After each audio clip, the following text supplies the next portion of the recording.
surrounding neighborhoods.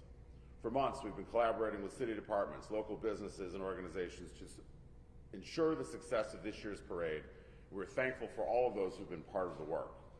I'm grateful to Superintendent Snelling and Chief Novales and all of the CPD personnel working long hours this weekend to keep our community safe, both before, during, and after the parade.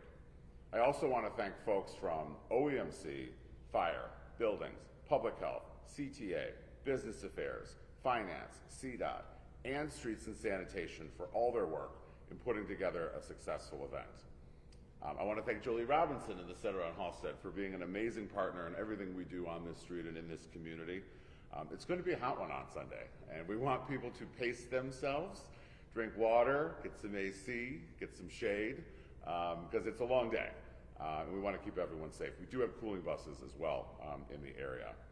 But I know, together with my colleagues from the 46th and 43rd wards, we believe we are ready for another amazing Pride weekend. We'll see you all on Sunday, and happy Pride. Thank you. With that, Start on that. My only question is, what are the biggest safety concerns in general when it comes to the Black Parade this year? Well, I'll begin and then I'll turn it over to one of our partners if they have anything additional. What we want to do is ensure that we have the necessary resources in place and be nimble enough to respond to anything that occurs.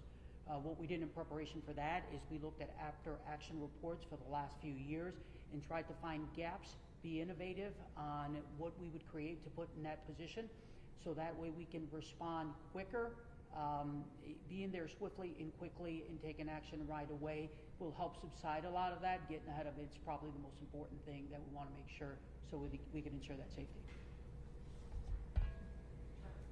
You did mention the after parade activities. That's usually where the problems have started. Are you doing anything different this year to kind of better corral that? And do you anticipate there being any interaction between teen takeovers and what may be going on after Pride? Well, when we look at the Pride event, we're looking at all the intelligence that comes in so we can prepare for it ahead of time. Going back to the planning, when I mentioned the gaps that were in place that we needed to fill in order to handle those incidents that occur at night, and a lot of those either they're not pre-planned, they're spontaneous events, so we have to be nimble. We wanted to ensure that we had an additional chain of command. That way we can divide the workload up to be able to respond better. We know that it's very difficult to get across Belmont, across Halsted to move assets. So we planned accordingly. That way we're able to respond and avoid that barrier. I think we're in a very, very good place. I won't get into numbers of how many officers we have out there. I don't want to give up a tactical advantage. But we've been running scenarios, meeting with those commanders that will lead those companies to ensure that they can independently make decisions to address those issues. For Chief Novales and maybe for Deputy Mayor Andre, you just mentioned that a lot of the gatherings that happen after the parade are spontaneous in nature. Have you seen any intel about potential teen takeovers happening around the area after the Pride Parade? And as the mayor talks about finding alternative activities for people to head off those takeovers, what sort of programming in that area is happening this week? Okay, I'll start with the, as far as intelligence, I'm going to hold that close to the vest because it'll lead to, kind of give them an idea of what our response is going to be. But as we've seen in the past at Pride, you have these minor events that are very similar to teen takeovers. Like I said, our responsibility is to respond immediately, make arrests if we have to immediately, restore order so we can continue to celebrate. I'll be really brief. As it pertains to especially teen takeovers, we've been planning extensively, but as was mentioned before, it's always difficult because a lot of these end up being pop-ups. But there are several activations throughout the city across, I would say, well over 14 that we expect to be able to engage at least 9,000 or so young people. So these are planned events, right? But again, as was mentioned, we're ready for the ones that might pop up to be able to make sure everyone's safe. Thank you. I just wanted to add on that. We have been working the last few years to help keep the whole day safe. Part of that was the change in the length of the parade, the number of units, the timing of the parade, so that we could better get a shift change of officers and other personnel in, because it is a 20-hour day. And so we have been consistently working on that for the last, I believe this is our third year with the shortened route. We have seen reduction in violence late night in those years compared to what we had before. I really appreciate the partnership with CPD because they are taking action right away. They're not letting things go, and that makes a real difference with the late night. Thanks, Alden. Yep. And, Chief, you mentioned, kind of what you had to do to deal with that kind of people barrier of trying to cross Belmont. So I know you don't want to give away too many secrets, but kind of, is it essentially kind of like you have to have like two teams, just to make sure if something goes on here, something goes on here that you can respond? Yeah, so when I talk about looking at the after-action reports, that's why we wanted to add that level of high-level supervision. That way, if we have to go into a posture to handle two areas independently, we are able to do so. I just wanted to make sure that that command was there at a high level. They can make decisions to address that particular issue. We didn't want to waste time with things coming up the chain for me to make a decision. We want it to be made immediately in that area. And then, Alderman, you mentioned the keys. Yes. And if there are any other officials from any other agencies, it is going to be hot. It is a long day. So perhaps you could both address how you're dealing with that staffing wise. I know you gave advice to participants, Right. But Yeah, people what who are working Yeah. for officers, are you doing more of a shift change? Is there anything you're doing to prepare? Because we are going into kind of this heat wave that's going to start on Sunday. Absolutely, and like was mentioned earlier, having the cooling buses out there is incredibly helpful. We will also be using whatever units we transport in as areas where officers can cool down. We'll also have what we call sustainment trucks out there for the officers. These are vehicles that are carrying water and snacks for our officers. We saw that it was incredibly helpful the last few years, so the Office of Community Policing will have those trucks out there. They'll also have the necessary equipment in case the batteries in the radios go out or we need more body cameras to ensure that we can document everything properly. We'll make sure that we have those trucks out there for our officers. And perhaps this might be a question for Jolie, I know this was brought up, but the climate that we're in. Why the need for all the security? What is it that's going on in this world, in this country, and in this community that we have to be so here?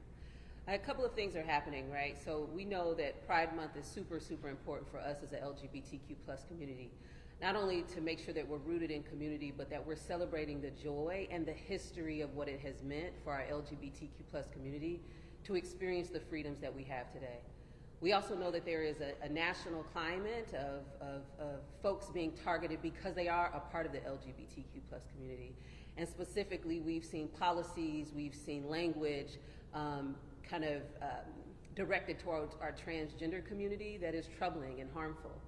And so not only is it an important day of celebration to remember our history, but celebrate our current present, but also it's about how do we ensure that everybody that's coming out in celebration of this beautiful day is and can be safe. So not only taking care of themselves, but having all of these city agencies, having our elected officials that are here in support of the LGBTQ plus community.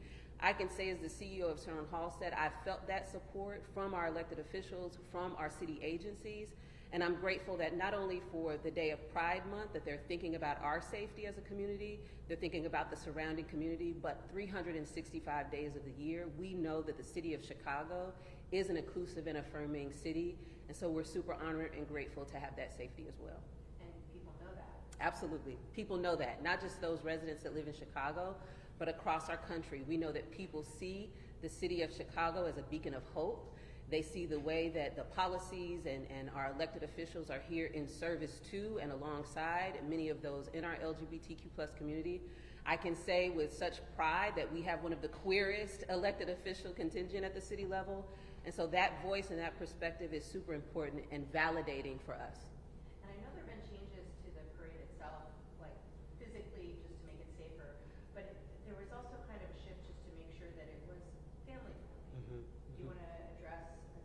Yeah. So I have to give a huge kudos to the organization that coordinates Pride Chicago. They do an amazing job of doing that. They are their own nonprofit, and they really want to make sure that the Pride celebration is celebrating the whole family. We know that our LGBTQ plus community is not only represented by individuals, but there are families of all ages and all sizes. And so it's a beautiful opportunity for it to be a family experience. Many of the festivities that have happened throughout this month have involved families as well. And so we know that the Pride Parade is just one more opportunity for us to come out and celebrate our full humanity as LGBTQ plus community members. That's at the individual level, and that's at the family level and at the community level. Have you been aware of any issues? I know there have been festivities all month. Have you been aware of any concerns or anything troubling that's happened at any of those events? No, I have no awareness.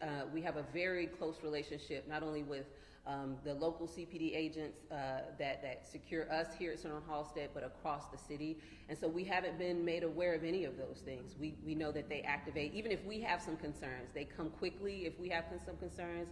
And so I'm grateful to have that direct communication. And can someone just remind me, how long is the route now? And how many floats are on it?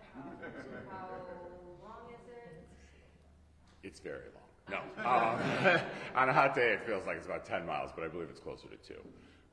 The parade entries are capped at 150, and some of those include multiple groups. So, for example, all the LGBT elected officials are one entry. We all march together with a limited number of extra people. That was part of our effort 3 years ago to shrink just the sheer number of people in the parade, in addition to the route and the timing. So when do we think like the closures will lift? Like what's the... So that depends on where you are. The area on Halsted between Belmont and Addison will be closed all night. The areas north of there, the lineup, and south, Belmont Broadway to Diversey will be open shortly after the parade. They clean and then do open. Generally, that's maybe 6 o'clock, 7 o'clock, depending on how many people are there, what kind of weather we have.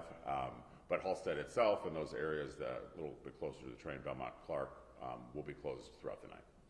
Before everyone breaks, is there anyone here who can give us a little recap in Spanish? So it'll have to be me. Lo siento, no.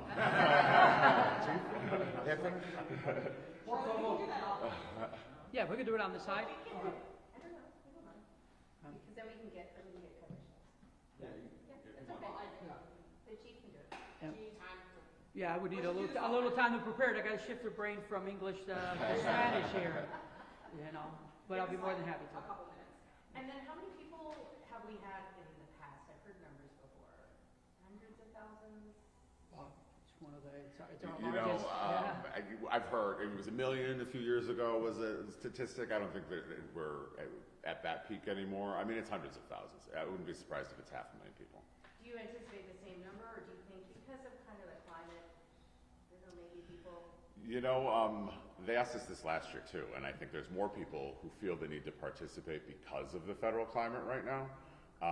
The heat also may keep some folks away. So we'll see who comes. Some people also come a little later because we started earlier too. We've seen that over the last few years. Yeah. Thank you. We're going to Thank you. break so I can get ready. Thank you. Thanks. Thank you. Yeah, absolutely. Thank you. And my liaison. I have the rainbow. Yeah, I got it in my car. I went down for Pride.